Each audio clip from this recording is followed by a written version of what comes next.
You know what we have? Coaches all day long. ACC, SEC, Big 12. Look at the Big 12 standings, the preseason media standings coming in, guys, and it's Oklahoma. And it's Texas A&M and Oklahoma State in a battle there for second and third. But remember, this is a 10-team league, not a 12-teamer anymore, as Nebraska and Colorado have gone their merry ways. And it is Bob Stoops' Sooners heavily favored to win an 8th Big 12 title in the last 11 seasons. Time now to welcome in the head coach of the Oklahoma Sooners, Bob Stoops, joining us here. All right, Coach, I've known you, talked to you for a long time. I know you don't like polls. I know you don't like preseason predictions, but you are picked number one in the country by a lot of publications. You're picked to win this conference. How do you keep your kids from paying attention to that stuff?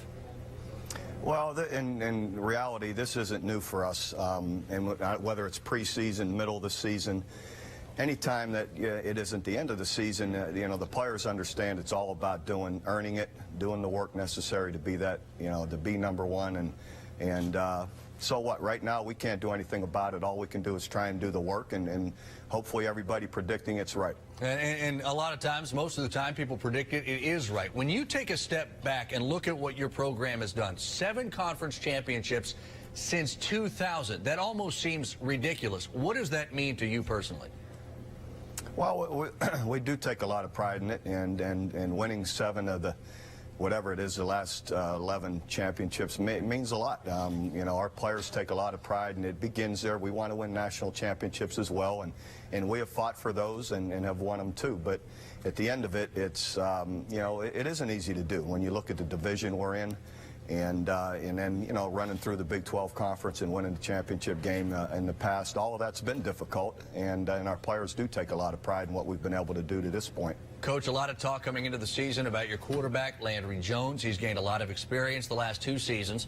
From the time he first came in against BYU when Sam Bradford got hurt 2 seasons ago to now, how do you assess his growth? He's been fantastic. He's grown through the entire process. He's a great worker, great attitude guy, great leader. The players love him and follow him. So he's in the same mold as our other great quarterbacks that we've had there. Unfortunately, we've had a lot of great ones, and he is really the same type of guy: humble, hardworking, talented, and throws a great ball and has a great head on his shoulders. Coach, you're looking at tailback. A lot of people got excited when they saw Roy Finch run as a freshman last season, and now there's another true freshman who's gotten a lot of heads turning his way. He had a great spring, good spring game. Brandon Williams, true freshman. How much of Brandon might we get to see this season on the field?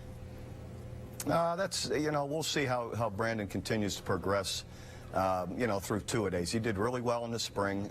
He's young. I think he needs to learn a little bit more in the passing game, a little bit more about protecting and taking care of the football. He's very talented, very competitive. So, his talent and ability give him a chance for that to happen. But a lot of the other stuff, the responsibility of playing the position, that's something that he has to continue to grow in. But as he does, he has a chance definitely to play. What did it mean to this program and to you, Coach, when Ryan Broyles, a superstar wide receiver who had a chance to go into the NFL early, decided to come back to Norman? Yeah, it was a major plus for our program for Ryan to be back.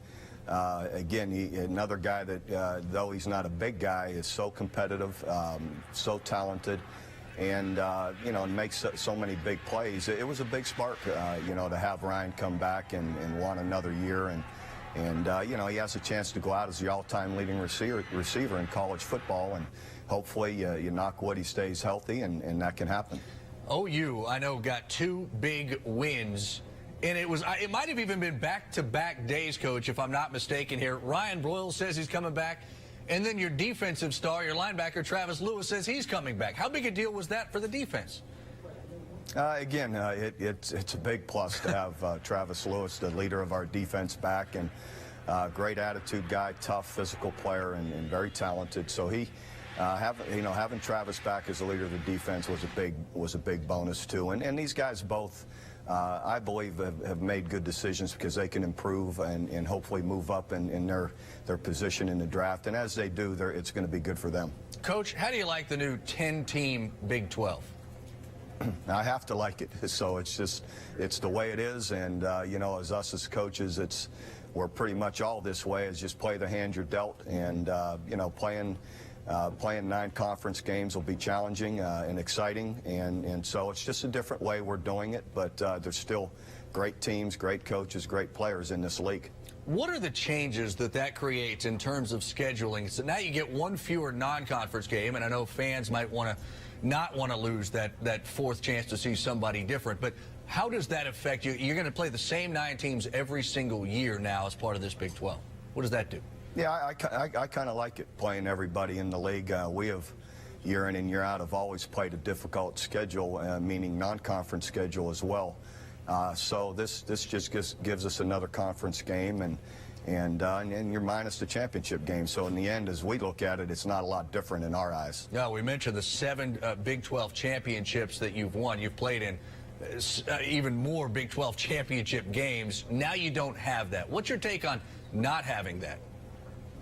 You know, the years we were undefeated and looking and had the possibility of a national championship, you really, you know, didn't like the Big 12 championship game, and I said so on many of occasions. But the years like a year ago when, you know, when you're playing your traditional rival in Nebraska and you're not looking at a national championship, it's incredibly exciting and was a great game to play in and be a part of. So I've kind of had it both ways, where I've not wanted it, but then, you know, these other years, like a year ago, it was a great environment to compete in when you're playing, you know, Nebraska there and you're not looking at the national championship. Yeah, it wouldn't seem to have any impact on a team getting into that BCS national title game. We've seen Ohio State and USC, out of conferences that in the past have not had that conference title game, play for multiple championships. So certainly from that perspective, it would seem that you would be okay. What are you, as a head coach of this program, most looking forward to this fall? Oh, just getting back to work. I think all of us are, you know, you get a little bored with the summer and not being around your players. So I'm just looking forward to getting back with the players, getting on the field and starting to earn our way through a great year. Coach, it's always great talking to you. We appreciate the time here on ESPNU. Best of luck to you and the Sooners this fall. All right, Dari, thank you. All right, so there you have it. You look at the schedule that awaits OU. They've got Tulsa coming to Norman on September 3rd, then 2 weeks to prepare for the alma mater of one Danny Cannell, Florida State. And that's a matchup, guys, we're going to talk about here in just a matter of minutes, because that one, I think I can assure you that there are some Oklahoma fans that are a wee bit nervous about that matchup. And again, first year of the 10-team Big 12, so you play everybody in your league, 9 conference games, 3 non-conference games.